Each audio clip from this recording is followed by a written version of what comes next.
गोटे वेबसाइट रे आपण माने पाइबे 4 रु 5 योजनार सहायता आपण माने एई स्कीम रे आवेदन करि परिबे। कोन ई स्कीम सब रहिछि चलंतु जानि नबा। ता पूर्व चैनल को सब्सक्राइब करी पाखरतिबा ऑल बेल आइकन को दबाई दियंतु लेटेस्ट अपडेट पाई। तो देखंतु sscpd.odisha.gov.in एई वेबसाइट रे बहुत सारा डिटेल्स रहिछि जेपर कि आपण जदी बाणीश्री छात्रवृत्ति योजना आवेदन करिया पई चाहुचंती जो माने उच्च प्राथमिक एवं ताठार अधिक षष्ठ श्रेणी एवं ताठार ऊर्ध्वरे पढुचंती सेमान आवेदन करिकि सहायता राशि पाई परिबे।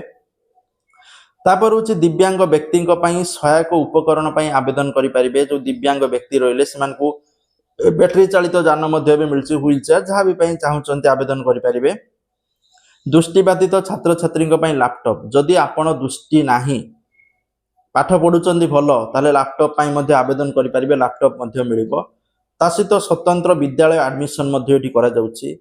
एनजीओ पंजीकरण भी करा जाउछि। विवाह प्रसवन जो माने विवाह करूचंती जो माने रहिले दिव्यांग माने भलो लोक को से माने विवाह प्रसवन पई आवेदन करि परिबे। ता सहित भत्ता योजना अछि बहुत सारा भत्ता योजना मध्ये आपण माने आवेदन करि परिबे। तो एई सब दिन से आवेदन करिबा पई sscpd.odisha.gov.in वेबसाइट विजिट करंतु जाकि गोटे बहुत गुरुत्वपूर्ण खबर कारण बहुत सारा आपण माने स्कीम रो फायदा गोटे वेबसाइट रे पाई परिबे। तो जो मान जानि नांती जल्दी जल्दी जाई चेक करंतु आपण को जो स्कीम रे आवेदन करिया था आवेदन करके फायदा उठांतु। Thank you. जय जगन्नाथ।